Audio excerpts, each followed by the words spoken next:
మాయమాటలు చెప్పి అన్నదాతలను మోసం చేసిన కాంగ్రెస్ సర్కారు తీరును బీఆర్ఎస్ వర్కింగ్ ప్రెసిడెంట్ కేటీఆర్ ఎండగట్టారు. రైతు డిక్లరేషన్ ఓ బూటకం, సంపూర్ణ రైతు రుణమాఫీ పచ్చి అబద్ధమని విమర్శించారు. కాంగ్రెస్ పాలన తెలంగాణ రైతాంగానికి ముమ్మాటికి శాపమని కేటీఆర్ విమర్శించారు. ముక్కు నేలకు రాయాల్సింది ఎవరో, పదవులకు రాజీనామా చేయాల్సింది ఎవరో, సన్నాసులు ఎవరో, సమర్థులు ఎవరో మీ మంత్రివర్గ సహచరుడే చెప్తాడన్నారు. అబద్ధాలు చెబుతుంది ఎవరో, నిజాలు మాట్లాడుతుంది ఎవరో అంటూ మంత్రి దామోదర రాజనరసింహ మాట్లాడిన వీడియోను కేటీఆర్ ఎక్స్లో పోస్ట్ చేశారు.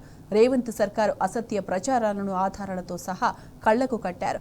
కొండారెడ్డిపల్లిలో లేదా కొడంగల్లో ముక్కు నేలకు రాసి రైతాంగానికి క్షమాపణలు చెప్తావా రేవంత్ అంటూ ఎక్స్ వేదికగా కేటీఆర్ ఫైర్ అయ్యారు.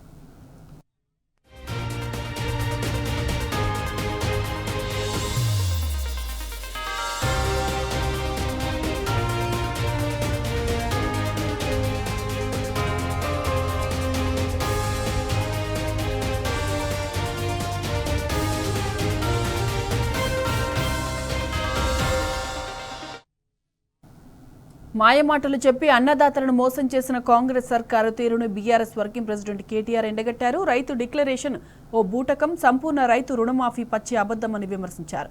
కాంగ్రెస్ పాలన తెలంగాణ రైతాంగానికి ముమ్మాటికి శాపమని కేటీఆర్ విమర్శించారు.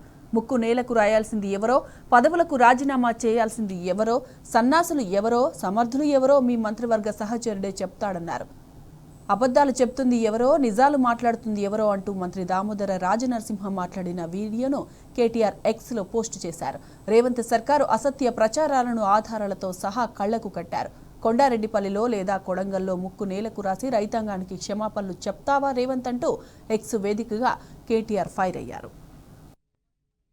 127 మందికి రుణమాఫీ కాలేదు.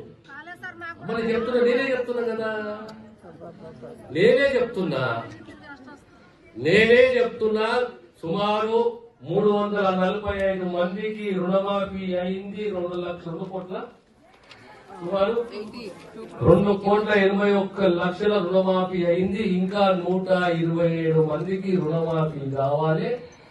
ఆ రుణమాఫీ కూడా పూర్తి చేయాలి. ఆ తర్వాత